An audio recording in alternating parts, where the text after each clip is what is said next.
Good morning to all of you. Good morning sir. तो चलिए आज मंडे की क्लास है और आज हम लोग सबसे पहले देखते हैं कि आज तक हमने अब तक पढ़ा क्या है। तो देखिए मैंने सबसे पहले इंडियन ज्योग्राफी का सेक्शन शुरू किया था और सबसे पहले आपको कुछ बेसिक ज्योग्राफी के फंडामेंटल को समझाने की कोशिश की थी। ठीक है, जैसे latitude, longitude, position of India on the globe, Bharat की उपस्थिति, भारत की अवस्थिति विश्व के मानचित्र पर, फिर भारत का अक्षांशीय देशांतरी विस्तार, कर्क रेखा, भारतीय मानक समय रेखा, इन सब के बारे में हमने डिस्कशन किया था। फिर हमने देखा था कि भारत की अवस्थिति एशिया में कहाँ है, तो भारत एशिया के दक्षिण में पाया जाता है। ठीक है, और भारत सहित आसपास के जितने देश हैं भारत के सहयोगी, उन्होंने मिलकर के दक्षेस बनाया, यानी कि सार्क, साउथ, ठीक है, सार्क समिट आपने देखा होगा। ठीक है, south Asian Association of Regional corporation, ये सार्क समिट या सार्क सम्मेलन या सार्क ग्रुप भारत के आसपास के देशों ने मिलकर बनाया है। तो आज का मेरा सबसे पहला क्वेश्चन यही है। क्वेश्चन लिखिए सबसे नंबर 1, सार्क कब बना? सार्क कब बना?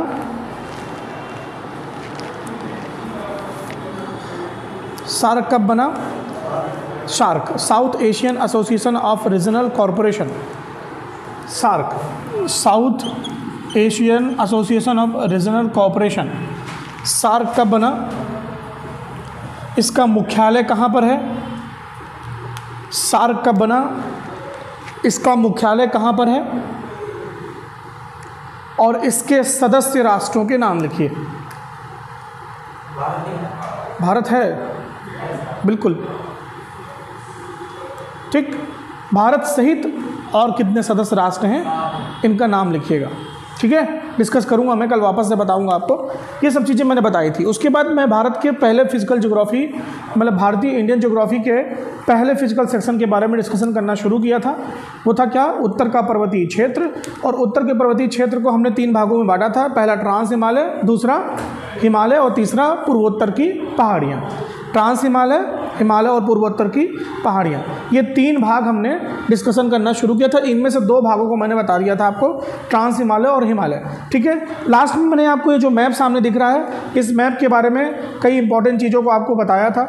लाइक देखिए, सबसे पहले जैसे बता था, सबसे पहले यहाँ पाई जाती है पामीर नोट, ठीक है, ऊपर पाई जाती है पामीर घाट, उसके बाद काराकोरम, फिर लद्दाख, फिर जास्कर, फिर यहाँ पर कैलाश श्रेणी। ये सब कुछ मैंने आपको लास्ट क्लास में आपको बताया था। ठीक है, उसके बाद हमने हिमालय के बारे में पढ़ा था। तो हिमालय का पहला पार्ट ये बृहद हिमालय, फिर मध्य हिमालय और उसके बाद शिवालिक। याद रखिएगा, बृहद हिमालय को हिमाद्री कहते हैं। क्या कहते हैं? हिमाद्री, ये किसका और नाम है। बृहद हिमालय को हिमाद्री कहा जाता है, मध्य हिमालय को कहा जाता है हिमांचल, ठीक है, और नीचे वाले को कहा जाता है शिवालिक। ये इसके 3 भाग, 3 नाम और हैं, याद रख लीजिएगा। सबसे पहला बृहद हिमालय, मध्य हिमालय और शिवालिक, तो इसको हिमाद्री भी कहते हैं। क्या कहते हैं बेटा? हिमाद्री। ये बृहद हिमालय का जो भाग है इसे हिमाद्री भी कहा जाता है। मध्य हिमालय को क्या कहा जाता है? हिमाचल। ये इसका दूसरा निक नेम कह लीजिए या उपनाम कह लीजिए, और इसे कहते हैं हम लोग क्या? शिवालिक। पढ़ाया था ना मैंने आपको लास्ट क्लास में, हिमाद्री, हिमाचल और शिवालिक, ये 3 नाम और याद रख लीजिएगा। इन नामों से भी जाना जाता है हिमालय को। ठीक, ये हमने डिस्कशन करना शुरू किया था और लास्ट क्लास में मैंने आपको इसके बारे में सब कुछ मैक्सिमम जो आपके लिए थ्योरी इंपॉर्टेंट है, ठीक है, कि जितने भी 1 डे एग्ज़ाम्स हैं उन सारे एग्ज़ाम्स में इतना चीज़ें कवर में आती हैं। राइट, उसके बाद बेटा आगे बढ़ते हैं। तो हम ये देखते हैं यहाँ पर इसके आगे कि इसके आगे हमने क्या पढ़ा था। राइट, तो देखिए यहाँ पर एक इम्पॉर्टेंट चीज़ मैं आपसे डिस्कस करना चाह रहा था उस दिन, और मैंने आपको थोड़ा सा बताया भी था कि हिमालय का प्रादेशिक विभाजन कैसे होता है। लेकिन उसके पहले आप ये पूर्वोत्तर की पहाड़ियाँ देखिए। क्या देखिए बेटा? पूर्वोत्तर की पहाड़ियाँ। ठीक है, थोड़ा सा बेटा लाइट बंद करिए दोनों, तो ये आपको साफ साफ दिखे।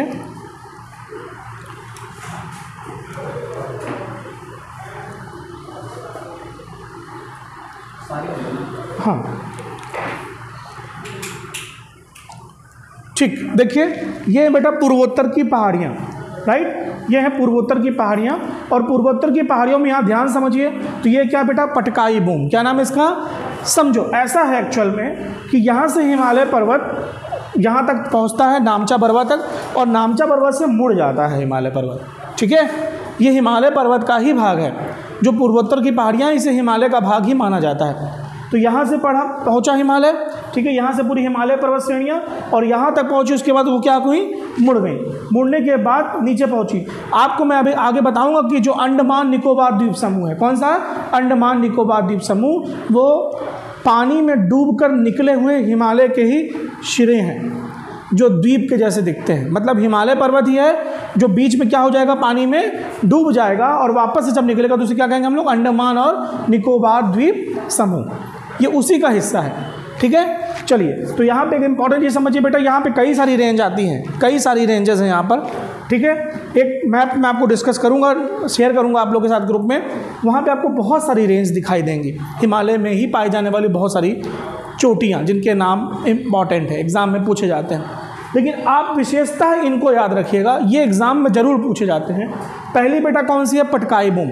तो देखिए ये जो पटकाई बूम वाला क्षेत्र है, ये जिस जगह पर पटकाई बूम आ रही है, ठीक है, जिस जगह पे देखिए ये पटकाई बूम है, यहाँ समझिएगा, ये जिस जगह पे मैं आपको पटकाई बूम दिखा रहा हूँ, ये पूरा सेक्शन, ठीक है, ये जिस जगह पर पटकाई बूम है, ये जिस जगह पर पटकाई बूम आपको दिख रही है, ये बेटा याद रखिएगा, ये है अरुणाचल प्रदेश। क्या ये?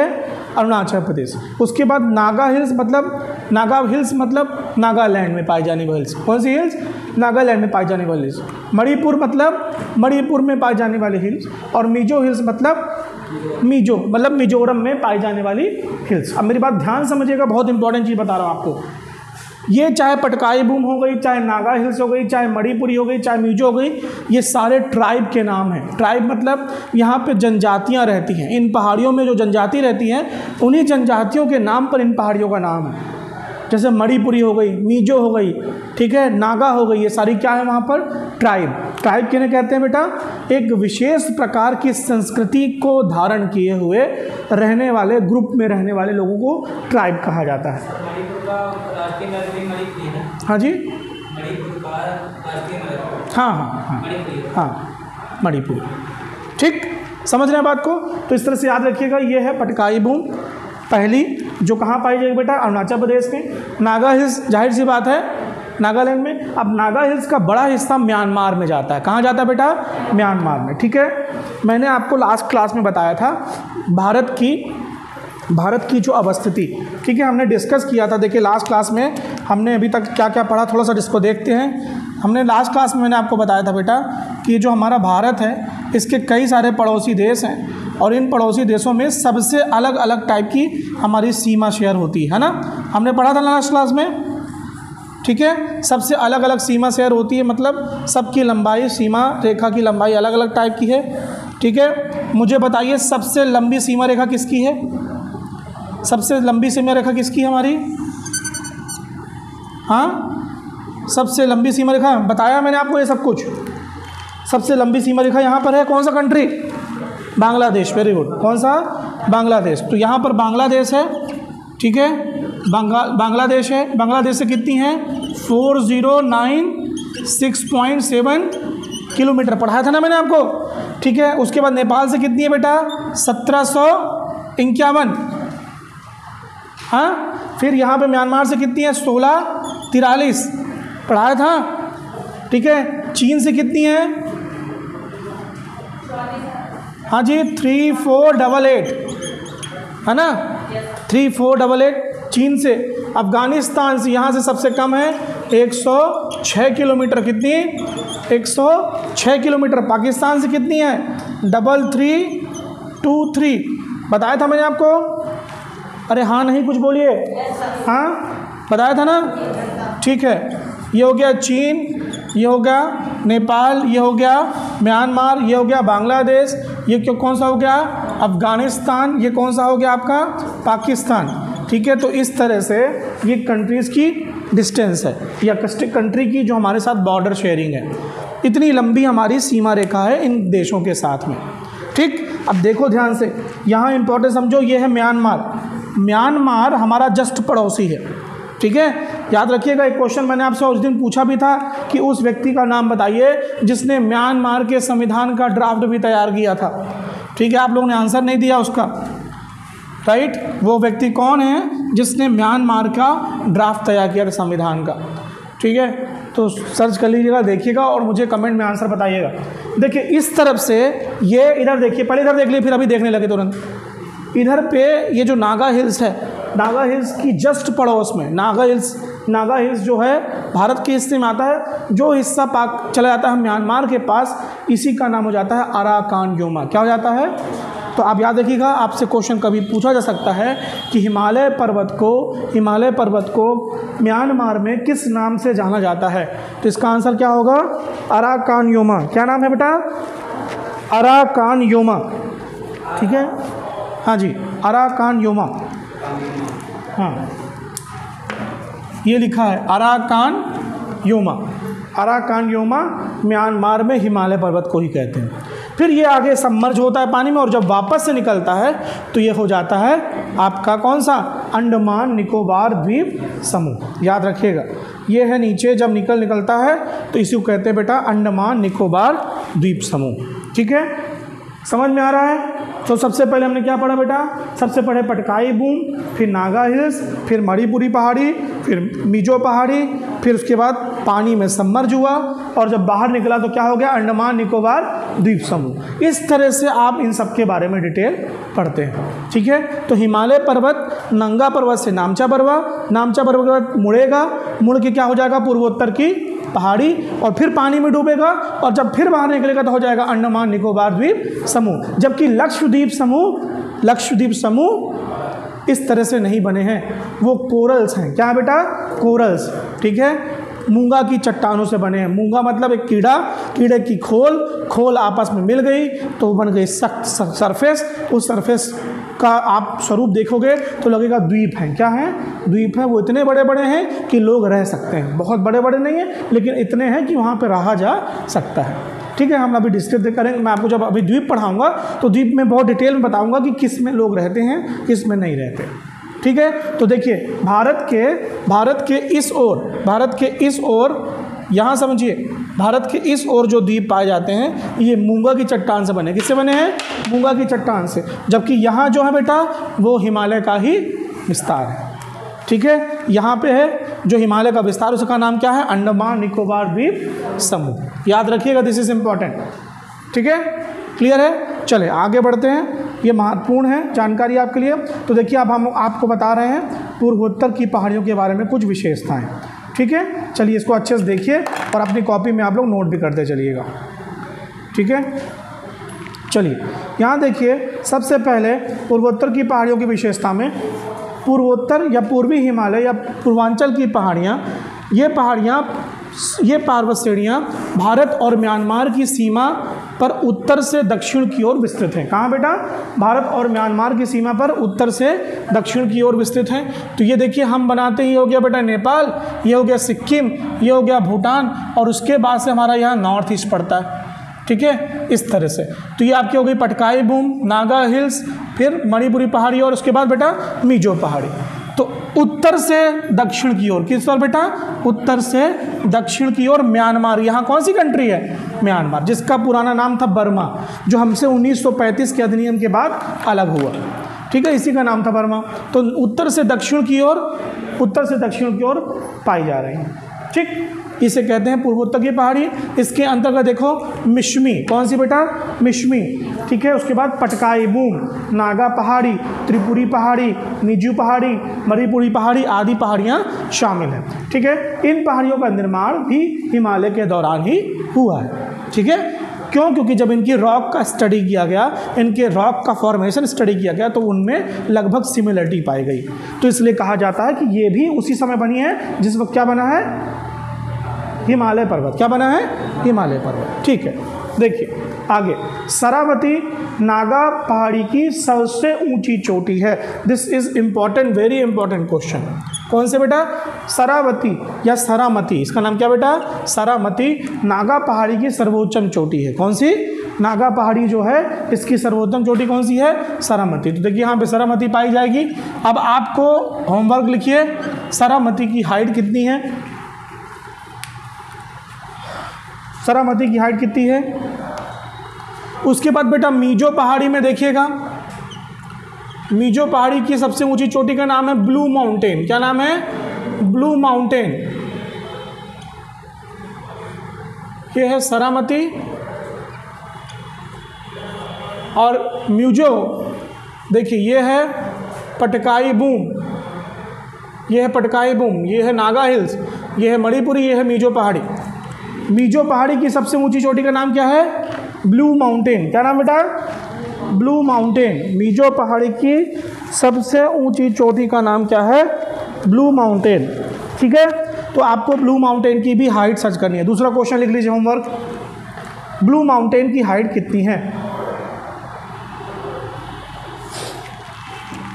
ठीक, चलिए एक बहुत महत्वपूर्ण क्वेश्चन है बेटा, एक बड़ा महत्वपूर्ण क्वेश्चन है। कई मतलब विद्वान इस क्वेश्चन को पूछते हैं और उसके बाद अपने अपने तर्क लगाए जाते हैं इस क्वेश्चन को पूछने के लिए कि देखिए भारत में एक्चुअल में अगर हम इंडिया का मैप ड्रॉ करें और इंडिया के मैप के बाद इनकी इंडिया की भारत की हम पोजीशन को अगर देखें बहुत ध्यान से, तो हमें दिखाई देगा कि एक्चुअल में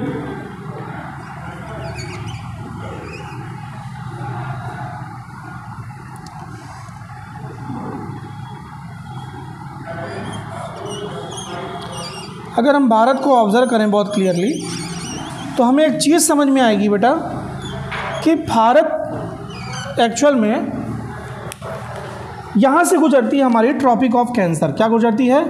कर्क रेखा। कौन सी रेखा गुजरती है? कर्क रेखा। ठीक है, 23.5 डिग्री नॉर्थ। ठीक है, और हम कहते हैं कि भारत का मानसून कैसा है, तो हम लोग कह देते हैं कि भारत में या भारत की मानसून दशाएं कैसी है, तो भारत कहते हैं, हम लोग कह देते हैं क्या कि भारत में कैसा मानसून पाया जाता है? बताइए, मानसून को किस नाम से जाना जाता है? भारत के मानसून को हम लोग अभी आगे पढ़ेंगे इसके बारे में डिटेल में, लेकिन समझिए भारत को हम कह देते हैं बेटा उष्ण कटिबंधीय। क्या कह देते हैं? उष्ण कटिबंधीय मानसून है। उष्ण कटिबंध मैंने आपको बताया था 23.5 डिग्री नॉर्थ से 23.5 डिग्री साउथ के बीच का जो क्षेत्र होता है कहते हैं उष्ण कटिबंध। कटिबंध कहते हैं 2 लैटीट्यूड के बीच का एरिया को, और जब 2 लैटीट्यूड हम कंसीडर कर रहे हैं वो गर्म जगह पर, तो इसका नाम क्या हो जाएगा? उष्ण कटिबंध। तो अब भारत को क्यों कहते हैं? क्योंकि भारत का एक बहुत बड़ा हिस्सा उष्ण कटिबंध के ऊपर है, यानी टेम्परेट जोन में है, यानी कि उपोष्ण कटिबंध में। किसमें है? उपोष्ण कटिबंध में। फिर भी भारत को उष्ण कटिबंध क्यों कहते हैं? ठीक है, ये क्वेश्चन बहुत महत्वपूर्ण है और बड़े विद्वान इसका तर्क देते हैं। देखिए उसमें कहीं ना कहीं इन पहाड़ियों का बहुत रोल है। देखिए भारत में जो मानसून की दिशा है, मैं आगे पढ़ाऊंगा आपको, मानसून की जो पवनें वो इस डायरेक्शन से आती हैं। ठीक है, कुछ इस डायरेक्शन से अंदर आती हैं ऐसे। ठीक, भारत में पवनों की, मानसूनी पवनों की डायरेक्शन या दिशा कुछ इस डायरेक्शन से आती है। अब यहाँ देखिए, यहाँ पर बेटा ये है हिमालय पर्वत। कौन सा पर्वत है? हिमालय पर्वत, जो बहुत बड़ा रोल प्ले करता है। फिर यहाँ पर है पूर्वोत्तर की पहाड़ियाँ। ये सभी जलवायु विभाजक का काम करते हैं। क्या करते हैं? जलवायु विभाजक का काम। ये इधर से आने वाली जो ठंडी शीत हवाएं हैं उनको रोकने का हिमालय प्रयास करता है, प्रयास का रोक ही देता है। हिमालय की हाइट बहुत ज़्यादा है, ये पवनें इतनी तेज़ी से नहीं आ पाती, इसके कारण भारत ठंडा नहीं हो पाता। और इसलिए भारत में फीचर्स, भारत का पोजीशन भले कहाँ है? उपोष्ण में। कहाँ है? एक बड़ा हिस्सा कहाँ है? उपोष्ण में। ये देखिए बड़ा हिस्सा किस में है? उपोष्ण में। इसके नीचे ना उष्ण कटिबंध, किसके नीचे है? उष्ण कटिबंध। लेकिन एक बड़ा हिस्सा कहाँ है? उपोष्ण में। भले होने के बाद, उपोष्ण में होने के बावजूद भी भारत में उपोष्ण की दशाएं देखने को नहीं मिलती, इसलिए भारत के मानसून को कह देते हैं बेटा उष्ण कटिबंधीय मानसून। या भारत की जलवायु कैसी है? उष्ण कटिबंधीय मानसूनी प्रकार की। याद रखिएगा, बहुत महत्वपूर्ण है ये। ठीक है, समझ रहे हैं बात को? भले भारत का ये बड़ा हिस्सा किस में है? उपोष्ण कटिबंध में, लेकिन हिमालय पर्वत वो फीचर्स को फुलफिल नहीं करने देता, और इस कारण से भारत की अमूमन जलवायु कैसी है? गर्म ही है। और यहाँ पर हमको किसके कॉन्सेप्ट देखने को मिलते हैं? उष्ण कटिबंधीय मानसूनी। ठीक, समझ रहे हैं बात को? तो ये बेटा जलवायु विभाजक का काम करती है। क्या करती हैं? मैं आगे अभी आपको पढ़ाऊंगा, जिस दिन मैं मानसून टॉपिक पढ़ाऊंगा तो उस दिन मैं आपको बताऊंगा बेटा कि ये जगह यहाँ पर देखिए मेघालय पाया जाएगा। क्या पाया जाएगा? मेघालय। देखिए इस जगह, इसको कहते हैं सिक्किम। क्या कहते हैं बेटा? सिक्किम के बाद ये कौन सा बॉर्डर है अपना? भूटान। कौन सा बॉर्डर है? भूटान का बॉर्डर। यहाँ पे भूटान का बॉर्डर है। उसके बाद जब आगे बढ़ेंगे हम लोग तो यहाँ पर एक स्टेट पड़ेगा बेटा, इसका नाम है असम। असम के पास में पड़ेगा मेघालय। क्या पड़ेगा? मेघालय। और मेघालय यहाँ देखिए, असम को थोड़ा और ऊपर कर दूँ मैं, असम यहाँ पड़ेगा और यहाँ पड़ेगा मेघालय। मेघालय में 3 पहाड़ियाँ हैं, एक का नाम है गारो, ठीक है, आगे पढ़ाऊँगा इसके, एक का नाम है खासी और एक का नाम है जयंतिया। क्या नाम बेटा? गारो, खासी, जयंतिया। इनकी आकार कीपनुमा है। कीपनुमा मतलब ऐसे तीक्ष्ण निकली हुई ऊपर की ओर। इनमें आके बादल फंस जाता है और मन भर बारिश करवाता है। यहाँ पे बादल फटने की घटना होती है। मैं बताऊँगा आगे कि बादल फटने की घटना कैसे होती है। मैं आगे आपको बहुत सारी चीज़ बताऊँगा। क्या कारण है कि हमको गर्मियों में बहुत ज़्यादा ह्यूमिडिटी फेस करना पड़ता है, ठंडियों में फॉग फेस करना पड़ता है। क्या कारण है कि हमको ठंडियों में लिप बाम लगाना पड़ता है या वैसलीन लगाना पड़ता है, हमारे गाल फटने लगते हैं। ये सब कुछ क्यों होता है, इन सब के बारे में मैं आगे आपको बताने वाला हूँ। ठीक है, ये सारी जानकारी मैं आपको दूंगा आगे। ठीक है, तो चलिए यहाँ बढ़ते हैं। तो देखिए, चाहे हिमालय पर्वत हो और चाहे ये पूर्वोत्तर की पहाड़ियाँ, ये जलवायु विभाजक का काम करती हैं। किसका काम करती हैं? जलवायु विभाजक का काम। यही लिखा हुआ है। देखिए, ब्लू माउंटेन के बारे में आपको लिखना है। पूर्वोत्तर की पहाड़ियाँ मानसून को दिशा प्रदान करती हैं। ये पहाड़ियाँ जलवायु विभाजक के साथ साथ, मतलब ये पहाड़ियाँ जल विभाजक के साथ साथ जलवायु विभाजक का भी कार्य करती हैं। ठीक है, अगर हिमालय ना होता, पूर्वोत्तर की पहाड़ियाँ ना होती, तो भारत ठंडा हो जाता। क्यों? क्योंकि एक हिस्सा कहाँ है? उपोष्ण कटिबंध में। कहाँ बेटा? उपोष्ण कटिबंध में। लेकिन हमारे यहाँ उपोष्ण कटिबंध होने के बावजूद भी बहुत ज़्यादा फीचर्स उपोष्ण कटिबंध के देखने को नहीं मिलते। देखिए, जो हिमालय का क्षेत्र है, कश्मीर का क्षेत्र है, वहाँ ठंडी इस कारण से पड़ती है बेटा, क्योंकि वो स्थान ऊंचे हैं। कैसे हैं बेटा? ऊंचे हैं। याद रखिएगा, एक कॉन्सेप्ट होता है, बहुत ध्यान समझिए, बहुत महत्वपूर्ण चीज़ बता रहा हूँ। हम गर्मियों में हिल स्टेशन घूमने क्यों जाते हैं? हिल स्टेशन हम गर्मियों में क्यों घूमने जाते हैं, इसका मतलब समझिए। जैसे देखिए, मध्य प्रदेश की सबसे ऊंची चोटी कौन सी है? गुरु शिखर, क्या नाम है? मध्य प्रदेश की सबसे ऊंची, जैसे समझिए ध्यान से, मध्य प्रदेश की सबसे ऊंची चोटी का नाम क्या है? 1350 मीटर। कौन सी? हाँ जी, सतपुड़ा पर्वत में पाई जाने वाली मैकल श्रेणी, मैकल पहाड़ी में स्थित। हाँ, मध्य प्रदेश की सबसे ऊंची चोटी कौन सी है? धूपगढ़। कौन सी? धूपगढ़।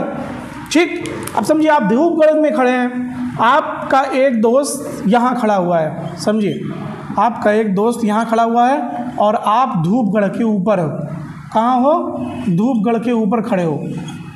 ठीक है, आपको इसने फ़ोन लगा के पूछा कि भाई यहाँ पर कैसा मौसम? यहाँ नीचे तो गर्मी है। ठीक है, ये आपसे लगभग 1300 मीटर, कितना ऊंचा है? धूपगढ़ की हाइट कितनी है? धूपगढ़ की हाइट कितनी है? हाँ जी, 1300 कुछ मीटर है। बोलो। 1350। ठीक है, कितनी? 1350। कहीं पर 1352 मिलेगा, लेकिन 1350 याद रखिएगा। मैक्सिमम सोर्सेज भी यही है, मैं नापने नहीं गया। ठीक, 1350 मीटर। देखिए, एक कॉन्सेप्ट है बेटा, इसको कहते हैं नॉर्मल लैप्स रेट। क्या कहते हैं इसको? Normal lapse rate. ठीक है, NLR। इसका मतलब क्या होता है बेटा कि अगर आप 1 किलोमीटर ऊपर जाएंगे, कितना? अगर आप 1 किलोमीटर ऊपर जाएंगे तो टेम्परेचर में 6.5 अप्रॉक्स 6.5 डिग्री सेंटीग्रेड की कमी हो जाएगी। कितना? 6.5। तो अगर आपका ये दोस्त जहाँ खड़ा हुआ है, इसके जहाँ ये खड़ा है वहाँ पर 40 डिग्री टेम्परेचर था, तो यहाँ मान लीजिए 6.5 को मोटी मोटा आप ले लीजिए, लगभग 10 डिग्री, कितना? 10 डिग्री सेंटीग्रेड की कमी होगी यहाँ पर। इसका मतलब उससे नहीं है कि आप कर्क रेखा पे हो कि मकर रेखा पे हो कि विषुवत रेखा पे हो, इससे मतलब नहीं है। जो स्थान ऊपर होंगे वो ठंडे होंगे। यही कारण है कि हिमालय की चोटियों पर बर्फ़ जमी हुई है। ठीक है, अगर पूरा हिमालय पर्वत आप भूमध्य सागर या भूमध्य रेखा के पास भी ला के रख दो, क्योंकि वो उसकी हाइट इतनी है, वहाँ पर सूर्य के टेम्परेचर का कोई रोल नहीं होगा। याद रखिएगा। ठीक है, नहीं, यही कॉन्सेप्ट है। ये हमारे ट्रोपोस्फीयर का गुण है, हमारे क्षोभ मंडल का गुण है कि जब आप ऊपर जाएंगे तो तापमान क्या होगा? कम होगा। ठीक है, ये तो तुम सही कह रही हो। एवरेस्ट तो 8848.86 मीटर है, वहाँ जाकर तो सब कुछ पिघल जाना चाहिए। लेकिन वहाँ क्या है, बर्फ़ जमी हुई है। ये हमारे ट्रोपोस्फीयर यानी कि देखिए ये हमारी पृथ्वी है और पृथ्वी का ये जो चारों तरफ आवरण है, इसका जो सबसे पहला ये जो क्षोभ मंडल है, कौन सा मंडल बेटा, मैं आगे सब पढ़ाऊँगा आपके इसके बारे में। क्षोभ मंडल का ये गुण है कि अगर आप 1 किलोमीटर ऊपर जाओगे तो टेम्परेचर कितना कम होगा, 6.5 डिग्री सेंटीग्रेड। तो अब आप समझो, आप एवरेस्ट के नीचे खड़े हो, ठीक है, एवरेस्ट के नीचे खड़े हो, मान लीजिए जहाँ नीचे है वहाँ पर भी हाइट कितनी है, लगभग मान लो 4 किलोमीटर के आसपास। एवरेस्ट के ऊपर जाओगे 6 चौको 24, मतलब मान लो 25 डिग्री सेंटीग्रेड तापमान कम हो जाएगा। जहाँ खड़े हो वहाँ भी बर्फ़ जमी है, लेकिन एवरेस्ट के ऊपर पहुँचोगे तो -10 -15 डिग्री सेंटीग्रेड तापमान तो होगा। क्यों? क्योंकि एवरेस्ट उस जगह से भी क्या है, सबसे ऊपर हो। अगर मैं यहाँ से कंपेयर कर लूँ तो आज मान लो सतना का टेम्परेचर कितना है, 30-35, कितना बेटा, 30-35 डिग्री सेंटीग्रेड के आसपास। तो यहाँ समझ लो कि एवरेस्ट कितना होगा, यहाँ से 8,848 किलोमीटर, मैं 848 हटा भी दूँ, 8 किलोमीटर मान लो, 8 पंचे 40, 8 छंग 48, कितना, 50 डिग्री सेंटीग्रेड क्या होगा वहाँ पर टेम्परेचर कम होगा। तो वहाँ पे -10 -15 के आसपास टेम्परेचर होगा। कहाँ पर, एवरेस्ट के ऊपर। यही कारण है कि हिमालय के कुछ क्षेत्र में हमेशा बर्फ़ जमी होती है, इससे ठंडी गर्मी से ज़्यादा फर्क नहीं पड़ता। तो अब क्वेश्चन ये बनता है कि फिर ये बर्फ़ कैसे पिघलती है। ये बर्फ़ पिघलती बेटा ग्लोबल वार्मिंग से। किससे, ग्लोबल वार्मिंग से। यही कहा जाता है कि वैश्विक भूतापन यानी कि वो गैसें जो पृथ्वी के ताप को बढ़ा देंगी। जब पृथ्वी का ताप बढ़ेगा तो वो वहाँ पर ग्लेशियर क्या होने लगेंगे, ग्लेशियर पिघलने लगेंगे। और जब ग्लेशियर पिघलेंगे तो नदियों में पानी बढ़ेगा, जब नदियों में पानी बढ़ेगा तो सागर में पानी बढ़ेगा, और जब सागर में पानी बढ़ेगा जो हमारे तट हैं वो क्या हो जाएंगे, डूब जाएंगे। समझ रहे हैं बात को, ये सब डायरेक्ट रिलेशन है। This is what the concept of normal lapse rate. ये नॉर्मल लैप्स रेट का कॉन्सेप्ट है 1 किलोमीटर ऊपर जाने पर। यही कारण है कि बेटा हम कहाँ जाते हैं गर्मियों में घूमने, हिल स्टेशन। क्यों? क्योंकि वहाँ पे तापमान यहाँ की तुलना में क्या होगा, कम होगा जी, ठीक है। ये कारण है कि क्यों वहाँ पर तापमान कम होगा और क्यों यहाँ पे तापमान अधिक होगा, ठीक है। समझ में आ रहा है आपको? चलिए आगे बढ़ते हैं बेटा। यहाँ देखते हैं हिमालय के प्रादेशिक विभाजन को मैंने कल आपको समझाया था। सबसे पहले देखिए पंजाब हिमालय, उसके बाद कुमाऊँ हिमालय, उसके बाद नेपाल हिमालय, उसके बाद असम हिमालय डिस्कस किया था हमने, ठीक है। सबसे पहले देखिए बेटा पंजाब हिमालय, फिर कुमाऊँ हिमालय, फिर नेपाल हिमालय और फिर असम हिमालय। इसमें हमने सबसे पहले देखा पंजाब हिमालय के बारे में, ठीक। मैंने आपको डिवाइड करके दिखाया था कि किस किस नदी के बीच में है, ठीक है। तो देखिए सबसे पहले यहाँ पे हमने पंजाब हिमालय देखा, यहाँ पर हाँ कुमाऊँ उत्तराखंड, बिल्कुल।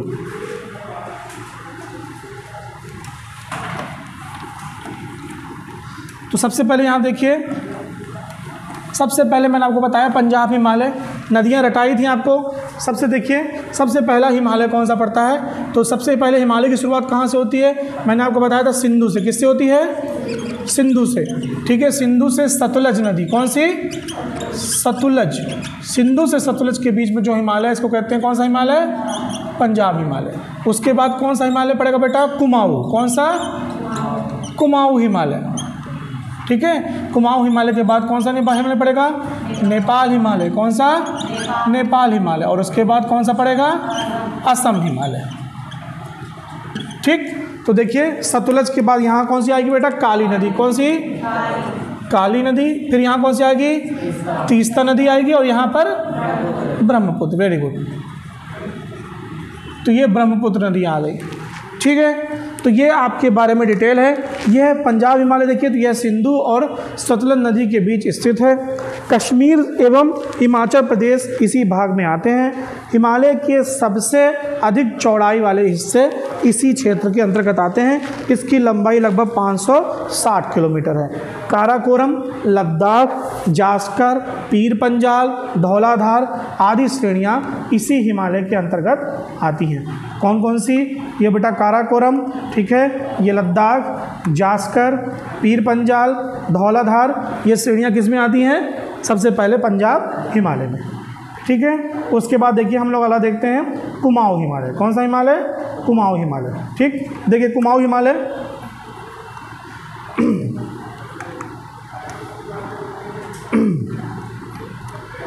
राइट। देखिए कुमाऊं हिमालय, यह सतलज एवं काली नदी के बीच स्थित है। किस नदी के बीच बेटा? सतलज और काली नदी के बीच स्थित है, ठीक है। हिमालय के इस भाग का विस्तार लगभग 320 किलोमीटर है। कितना बेटा? 320 किलोमीटर। गंगा और यमुना नदी कुमाऊं हिमालय से निकलती। बहुत इंपॉर्टेंट क्वेश्चन है। गंगोत्री और यमुनोत्री ये दोनों कहाँ हैं? कुमाऊं हिमालय में। फिर देखिए कामेत, नंदा देवी, गंगोत्री, माना, त्रिशूल, केदारनाथ, बद्रीनाथ आदि चोटियाँ इसी हिमालय श्रेणी में आती हैं। मसूरी श्रेणी, नाग टिब्बा श्रेणी भी कुमाऊं हिमालय यानी उत्तराखंड वाला हिमालय। कौन सा हिमालय? उत्तराखंड वाला हिमालय, ठीक है। उसके बाद अगला देखिए नेपाल हिमालय।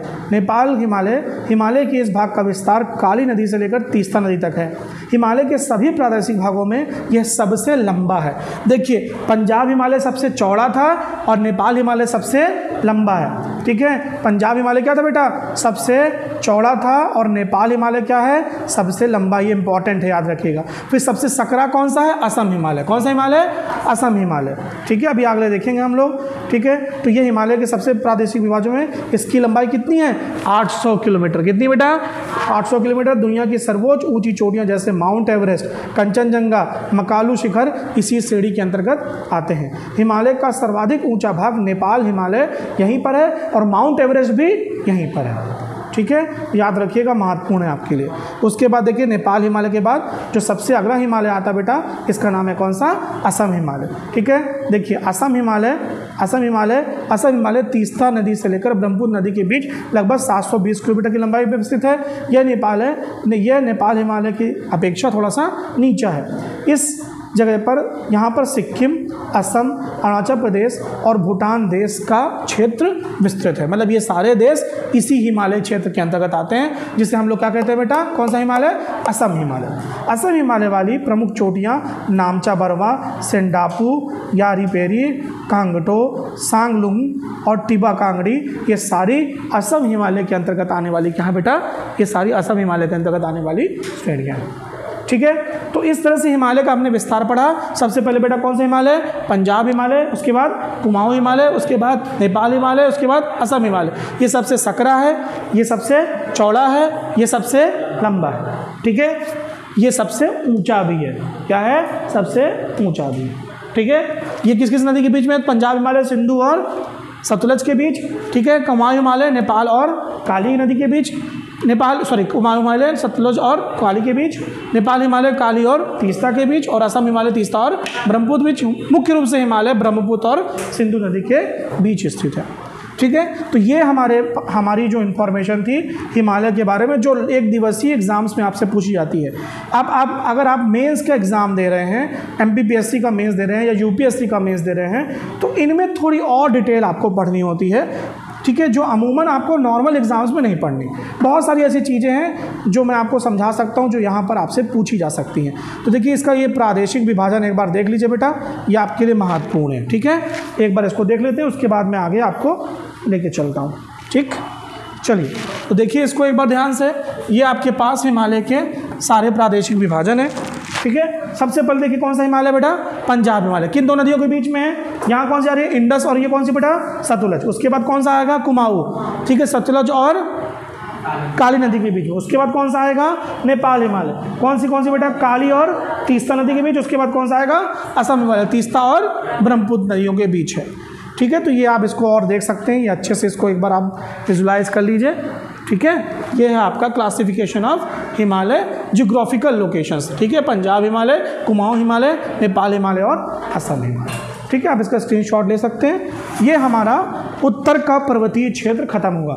उत्तर के पर्वतीय क्षेत्र में हमने क्या क्या पढ़ा बेटा? सबसे पहले ट्रांस हिमालय, उसके बाद हिमालय में भी बृहद हिमालय, मध्य हिमालय और शिवालिक। उसके बाद हमने क्या पढ़ा? पूर्वोत्तर की पहाड़ियाँ। उसके बाद हिमालय का प्रादेशिक विभाजन। इस तरह से हिमालय का ये चैप्टर खत्म होता है। इससे पॉसिबल जितने MCQs हैं वो आपको मैं टेस्ट में पूछूंगा, ठीक है। जितने भी क्वेश्चन हो सकते हैं, तब आपका काम है मैक्सिमम MCQs लगा लीजिए। इस सैटरडे को मैं आपका टेस्ट लूँगा MCQs का, ठीक है। क्लियर है ना? चलिए नेक्स्ट टॉपिक हमारा होगा भारत के मरुस्थल, इंडियन डेजर्ट, जो हम लोग कल पढ़ेंगे, ठीक है। कोई डाउट, कोई क्वेरीज हो तो प्लीज़ पूछिएगा, और अगर आपको ये प्रयास पसंद आ रहा होगा तो प्लीज़ इसे हम तक जरूर पहुँचाइए, अपने व्यूज़, अपने रिस्पॉन्स, ठीक है। Thank you.